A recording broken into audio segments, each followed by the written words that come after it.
За энэ өдрийн минь түргье. Энэ биднэрт авч хэрэгжүүлсэн үеийнгийн дээрлэхэлтээс урьдчилан сэргийлэх чиглэлээр авч хэрэгжүүлсэн арга хэмжээний мэдээлэлгээд ойлгомжтой мэдээлэл бэлдэж өгсөн байна. Хууль зүйн яамнаас бас танилцуулга байна. Ажил хийгээгүй биш хийгээд л байгаа юм байна. Нөлөөллийн ажлыг яг ингэж л хийн. Тэр одоо аян зохиох ёстой, постэр гаргах ёстой, сургалт семинар хийх ёстой. Ялангуяа найз хөтөлбөр маш их таалагдж байна. Тэгсэн хэрнээ энэ дээрлэхэлт чинь буурахгүй байгаад байгаа байхгүй юу? Тэгэхээр авж байгаа арга хэмжээг бол би буруу гэж бодохгүй байна.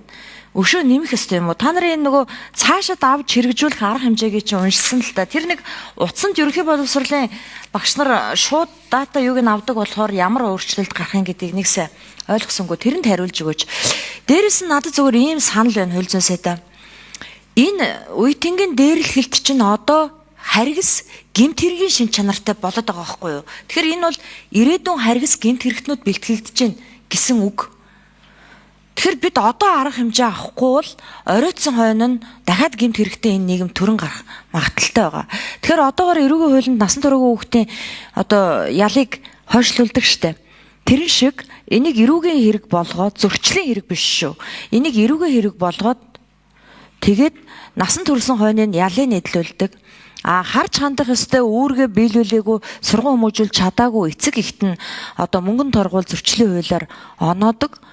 Тийм болохгүй бол зүгээр ихтэй сургуульд орох эрхийг хасаад хэрэггүй штэ. Одоо харж байгаа үстэй дандаа эрх мэдэлтэй мөнгөтэй албан тушаалтны хүүхдүүд ийм хэрэг голдуу үлдэж байна. Эдгээр Монголын ихтэй сургуульд сурахгүй байхгүй юу? Зүгээр энийг л явна. Тэгэд анзаараад байхад хүүхдүүдээс мэдээлэл аваад байхад инфлюенсер голдуу охтууд энэ хэргийг үлдэж байгаа байхгүй юу? Тэр бид нар энэ дэр дөрвтэй арга хэмжээ авмаар байна. Дээрээс нь сэтгэл зүйчид одоо яг бүх сургуульд байгаа юу? Сэтгэл зүйчид маань өөрсдөө бас сэтгэл зүйн асуудалтай байгаа юу? Тэр сэтгэл зүйчид маш хэрэгтэй санагдд юм аа. Тэгэхээр энэ үеийнгийн дээрлэлтийг хөнгөн хүнд югаас нь шалтгаалаад гэмт хэрэг болгоод эрэг хуулиар шийдвэрлвэл ямар вэ гэж асууя хууль зүйн сайдаас. Түрүүчийн асуултанд манай хүүхд хамгаалах газрын хариулт өгөөрэй. За хууль зүйн сайд Лимбулган. За бид нэр боллоо 2016 онд гэр бүлийн хүчирхийлэлтэй тэмцэх тухай хуулийг батлаад гэр бүлийн хүчирхийллийг бол бие даасан гэмт хэрэг болгож шийдвэрлэж одоо 10 жил явж байна.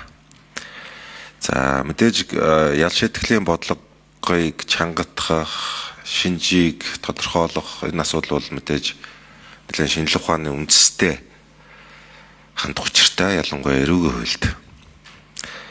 За одоо бол энэ үеийнгийн дээрлэхэлт гэдэг ерөнхий хэллэг дотор бие даасан тухайн үйлдэл хохирлын хэр хэмжээ үйлдэлээр бол олон төрлийн гэмтэргүүд байна.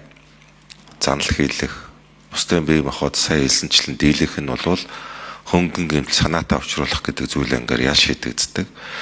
Энэ зүйл анги бол торгох, нийтийн алба хаших, зорчих эрхийг хязгаарлах гэсэн ийм ял шийдгэлтэй. За манай эрүүгийн хуулийн үндсэн зорилго бол цээрлүүлэх, хүмүүжүүлэх, өрцөн сэргийлэх гэсэн 3 үндсэн зорилгыг агуулж байдаг. За мэдээж төр бол хатуудаа хатуу одоо зөөлөндөө зөөлөн бодлогыг барьдаг. За хүүхэдийн тухай ярьж байгаа гэдгийг бид бол их сайн ойлгох ёстой. Өөрөөр хэлбэл одоо эрх зүйн бүрэн чадамжгүй төлөвшөөгүй гэх юм уу? Одоо өөрийн үйлдлийн хор ур шиг үнээс гарах үр дагаврыг бүрэн ухамсарлах тэр хэр хэмжээнд ухаан санаа уурах тархин бэлтгэдэггүй хүмүүсийн тухай ярьж байгаа. Тийм учраас энийг бол нэлээд тооцоо судалгаатай ярих хаа гэж би бол хэлж байна. Би бол яаран одоо таны асуудлыг бол одоо шууд эрүүжүүлчих ялаад өгье, хятаад өгье гэж би хэлж чадахгүй. Болгоомжтой хандах хэвээр. Тооцоо судалгаатай хандах хэвээр. Энэний шалтгаан нөхцөл гэж ярих юм бол ганц тэр хүүхдийн буруу гэхээс гадна энэ үйлдэл нөлөөлж байгаа нийгэм эдийн засаг, хувь хүн, хүчин зүйлүүдийг бид нэр зохицоор нь авч үзэх хэвээр. Жишээлбэл 2011 онд эдийн засаг 17.%-аар өсөж явах үед танхаа, хулгай, гэмт хэрэгүүд огцон буурсан. Эдийн засгийн өсөлт хэр хэмжээхээр хүмүүсийн одоо тэр бие сэтгэл зүй энэ байдал бол одоо тийм тайван байдаг. Бас нөгөө талаар хүндэр хэрээр хүмүүс их тийм бухимдалтай байдаг. Ялангуяа энэ захимжилтын үе дээр бол би нэг тоот судалгаа хэлчихэ.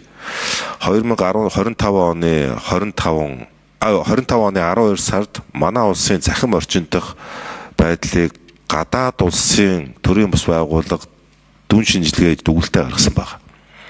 Энэ дүгнэлтээр Монгол улс захим хэрэглээгээрээ хамгийн өндөр эрсдэлтэй улсад тооцогдсон. Юугаар? Энд Facebook-ийг шууд интернет гэж 90% нь ойлгодог. Захим орчинд явж байгаа мэдээлэлд 3/2 нь ямар ч дархлаагүйгээр шууд итгэдэг. Худал мэдээлэлд.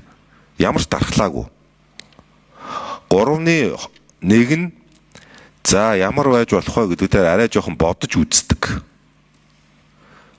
За тэгэхээр бид хүүхдийн захим орчны хэрэглэн дээр ямар нэгэн хязгаарлалт хориг саад байхгүй. Аллах, хүчирхийлэл, хар тамхи, гэмт хэрэг, янз бүрийн хараал зэлгийтэй хүүхэд шууд орж тавь. За мөнх ашиглан гишүүний цаашид хэрэгжүүлэх ажил санал болгосон ажлын талаар 5 номер нэрээ хэллээд хариулаарай. Сайн бацгаана уу? Алтан сор боловсролын сайдын зөвлөх энэ аюулгүй сүлжээ одоо үндэсний заагуурын зохицуулагч байна.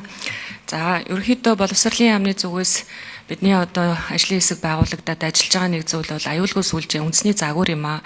За өмнө нь одоо манай одоо холбогдох яамдуудын гаргасан мэдээллүүд мөн одоо гишүүдийн одоо гаргаж байгаа энэ саналлуудтай бол бүрэн санал нийлж байна. Яагаад тэгэхээр хэдий бид нар өнөөдөр хүүхд хамгааллын бодлого одоо хууль тогтоомж чиглэл гэдэг ингээд үе үеийн сайд нарын чиглэл байдаг боловч яг газар дээрээ энэ өөрөө хэрэгжихгүй байгаад байна.